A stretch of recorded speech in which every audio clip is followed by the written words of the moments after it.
আকাশে মেঘ ছিল, কিন্তু কেউ ভাবেনি সেই মেঘ এক রাতেই হাজারো কৃষকের বছরের স্বপ্ন ভাসিয়ে দেবে। অব্যাহত বৃষ্টি আর পাহাড়ি ঢলে মৌলভীবাজার ও সুনামগঞ্জের বিস্তীর্ণ হাওড়াঞ্চল এখন পানির নিচে। যে মাঠে গতকালও সোনালি ধান দুলছিল, আজ সেখানে শুধু থই থই পানি আর নিঃশব্দ হাহাকার। মৌলভীবাজারের পাকা বোরো ধানের বড় অংশই এখন ডুবে গেছে। Lily ultra soft serum gel, যা গভীর থেকে স্কিনে দেয় 3 গুণ সিরাম হাইড্রেশন। সিরাম জেল হাইড্রেশনে ব্রাইট থাকো সব সিজনে। ধান কাটার আগেই চোখের সামনে ফসল হারাতে দেখে কৃষকদের কণ্ঠে আহাজারি। পুরো বছর তারা কিভাবে পরিবারের খরচ চালানোর পাশাপাশি কি খেয়ে বেঁচে থাকবেন। কৃষকদের একাংশ জানালেন, তারা ধান বিক্রির আশায় আগাম টাকা নিয়েছিলেন। এখন ঋণ কিভাবে শোধ করবেন সেই চিন্তায় অস্থির অনেকেই।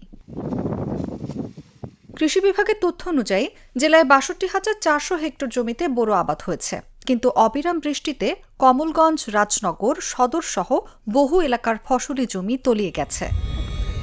একই চিত্র সুনামগঞ্জে। জেলার ১৩৭ হাওরের অধিকাংশই জলাবদ্ধতায় ডুবে গেছে ধানক্ষেত। দেখার হাওর, করচার হাওর, শেয়ালমারা, শনির হাওর সবখানেই এখন কৃষকের কান্না। কোথাও শ্রমিক না পেয়ে ধান কাটতে পারেননি, কোথাও আবার কাটা ধানও পানিতে ডুবে গেছে।